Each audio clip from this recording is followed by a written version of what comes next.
ओम सर्वेभ्यो नमः। मेरा नाम ब्रह्मचारी धनंजय है। समय को ध्यान में रखते हुए सीधे अपने विषय पर आता हूँ, जिसका शीर्षक है तारों की संरचना।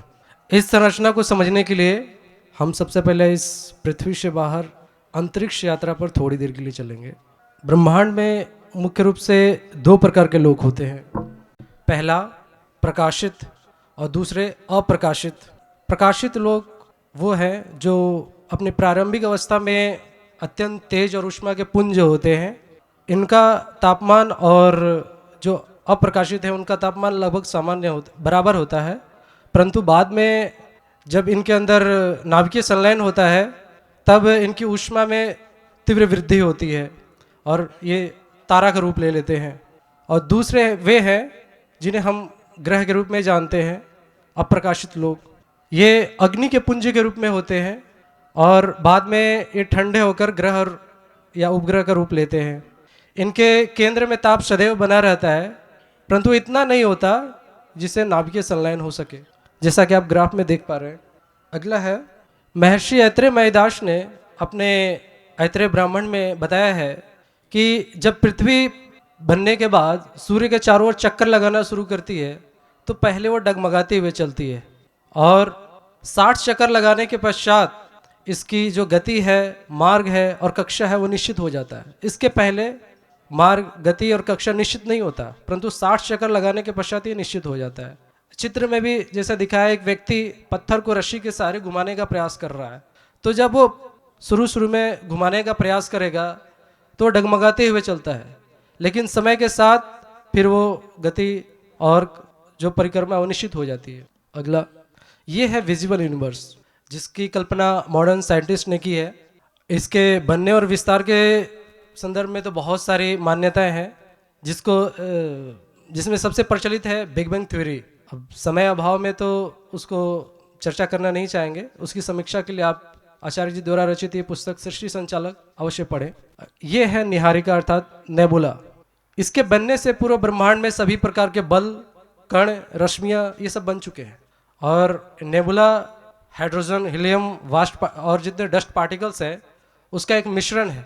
यही वो स्थान है, नेबुला ही वो स्थान है जहाँ पर किसी नए तारे का जन्म होता है।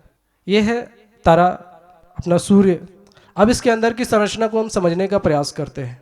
इसका जो बाहरी भाग है, जिसे लोम कहते हैं, ऋषियों ने इसे लोम कहा है। ऋषियों को अपने शरीर के क्रिया विज्ञान का भी ज्ञान था और जो ब्रह्मांड में जितने भी खगोलीय पिंड है, तारे आदि, उनके भी क्रिया विज्ञान को समझते थे। इसलिए उन्होंने उन भागों को अपने शरीर से तुलना की है। जो कार्य हमारे शरीर में लोम कार्य करता है, अर्थात ऊष्मा को नियंत्रित करता है, वही कार्य लोम सूर्य के बाहरी भाग में भी करता है और यहाँ पर तीव्र ज्वालाएं उत्पन्न होती हैं। इसके अंदर विभिन्न छंद रश्मियाँ होती हैं। दूसरा भाग है त्वचा, और ये त्वचा एक प्रकार से आवरण देने का कार्य करता है। हमारे शरीर में भी जो त्वचा है आवरण देने का कार्य करता है। इसके अंदर विभिन्न छंद रश्मियाँ और प्राण रश्मियाँ का सघन मिश्रण होता है, जिसके कारण से ये इसका तापमान बहुत अधिक होता है और इसमें जो असुर तत्व है, असुर तत्व नियंत्रित होकर आकाश तत्व के साथ मिश्रित रहता है। तीसरा भाग है मांस। तीसरा भाग मांस है। मांस में ही बल होता है और सूर्य के अंदर भी ये जो मांस वाला भाग है, इसके अंदर तारे के निर्माण की संपूर्ण सामग्री इसके अंदर भरी रहती है। इसमें हाइड्रोजन के नाभिक और इलेक्ट्रॉन्स समान अनुपात में और फ्री स्टेट में रहते हैं और इसमें प्राण रश्मियाँ, ऋतु रश्मियाँ, मांस रश्मियाँ भरी रहती है। इसके बाद है अस्थि। अस्थि का कार्य है ढांचा प्रदान करना। हमारे शरीर में भी हड्डियों का यही काम है। उसी प्रकार तारे के अंदर भी ये जो अस्थि वाला भाग है, जो आपको सीधी रेखा के रूप में दिखाई दे रही है, ये उसको ढांचा प्रदान करता है। ये वाला जो भाग है, इसके अंदर प्रक्षेपणशील तरंगे होती है। और फिर अगला भाग है मज्जा, जो इसके केंद्र में है। इसके अंदर नाभिकीय संलयन होता है।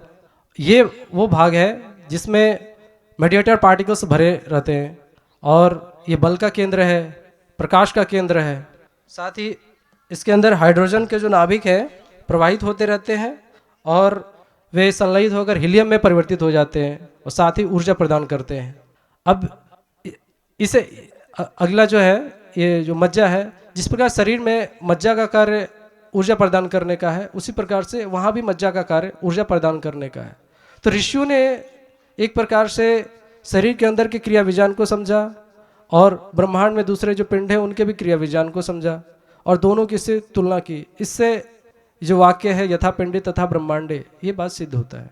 अब हम तारे की संरचना को दूसरे दृष्टिकोण से समझने का प्रयास करते हैं। पहला भाग जो ऐन्द्री केंद्र में है, इसके अंदर जो नाभिक संलयन हो रहा है, इसमें विद्युत चुंबकीय तरंगे, विद्युत आवेशित तरंगे और विद्युत चुंबकीय बल है। दूसरा भाग जो सफ़ेद रंग में दिखाई दे रहा है, ये बॉल बियरिंग की तरह काम करता है और इसका नाम यामी है। ये विद्युत और अग्नि और वायु का मिश्रण है।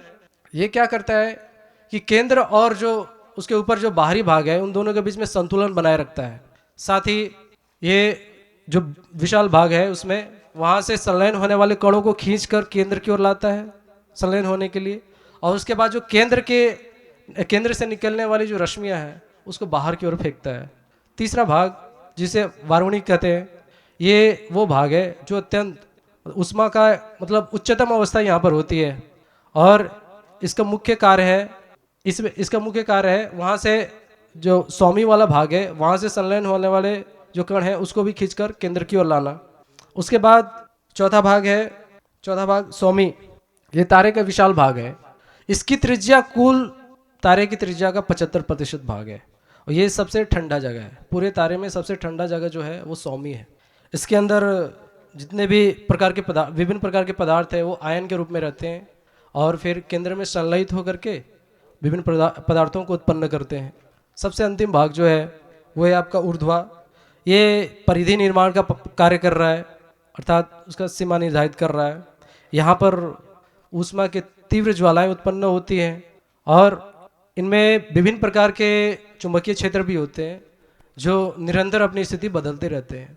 तो हमने दो प्रकार से तारे की संरचना को समझा कि आखिर इसके अंदर है क्या, ये कैसे आखिर इसमें इसके अंदर जो काम करने वाले अंग हैं वो कौन कौन से हैं।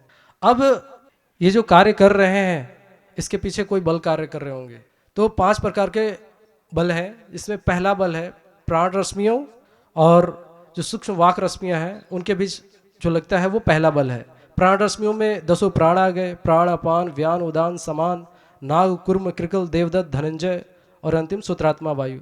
और सूक्ष्म वाक रश्मियाँ इसमें ओम और सप्तव्यात्री रश्मियाँ हैं और साथ में जो हिम रश्मियाँ हैं। तो इन दोनों के बीच में जो लगने वाला बल है वो पहला बल है। दूसरा बल है जो छंद रश्मियों और छंद रश्मियों के बीच में लगता है। इसमें छंद रश्मियों में 7 छंद रश्मियाँ आ गई, गायत्री, उष्णिक, अनुष्टुप और बृहति, पंक्ति, त्रिष्टुप, जगति। इन 7 छंद रश्मियों के बीच में जो बल लगता है वो दूसरा बल है। उसके बाद तीसरा बल जो प्राण रश्मियों और छंद रश्मियों के बीच में लग रहा है, ये तीसरे प्रकार का बल है। चौथा बल ये विद्युत चुंबकीय बल है और अंतिम 5वां बल गुरुत्वाकर्षण बल। ये 5 प्रकार के बल मिलकर के तारे के अंदर कार्य कर रहे हैं जिसके कारण से उनका पूरा अस्तित्व है। 5 बलों को और गहराई से समझने के लिए अब ये तो जो महर्षि ऐत्रेय महीदास जी का जो पूरा ग्रंथ है एक महासागर की तरह है जिसे कुछ बूंद मतलब मैंने दिखाने का प्रयास किया। 10 मिनट में इतना संभव नहीं है कि मैं सबको बता सकूं। यदि आपको इसको गहनता से समझना है तो फिर आपको ये पुस्तकें अवश्य पढ़नी चाहिए। और इतना ही कहकर मैं अपने वाणी को विराम देता हूँ। ओम शम।